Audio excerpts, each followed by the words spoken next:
আসসালামু আলাইকুম, কেমন আছে সবাই? নিশ্চয় ভালো, আলহামদুলিল্লাহ আমরাও ভালো আছি। এইমাত্র রাহা ঘুম থেকে উঠলো, ভাবলাম ওর একটা ছোট্ট একটা ভিডিও করি, তোমাদের মাঝে শেয়ার করি। ও এখন ব্রাশ করতেছে, ব্রাশ করে একটু চা খাবে, চা না খেলে তো ওর হবেই না। চা খাবে, চা খেয়ে কিছুক্ষণ একটু পড়াশোনা করবে, করার পর রেডি হবে। আসলে ওর যত্নটা আমি ঠিকমতো নিতে পারি না, নানা ব্যস্ততার কারণে ওর বাবাই নেয় ওর যত্নটা বেশিরভাগ সময়। আমার মনে হয় ওর বাবাকেই মা করে ডাকা উচিত, কারণ আমি এতটাই ব্যস্ত থাকি যে ওর আসলে যত্নটা নেব এই সময়টুকু আমার হয় না।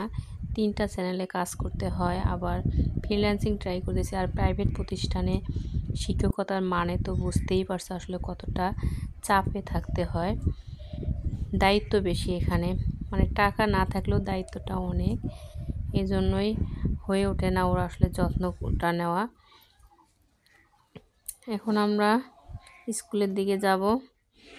এই তো আমরা স্কুলে পৌঁছলাম, এখন রাহা ওর ক্লাসরুমের দিকে যাচ্ছে। এই তো ক্লাসরুমে বসলো, অনেকে আসার বাকি এখনও।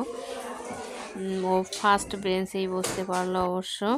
এই তো ঝালমুড়ির দোকানে ও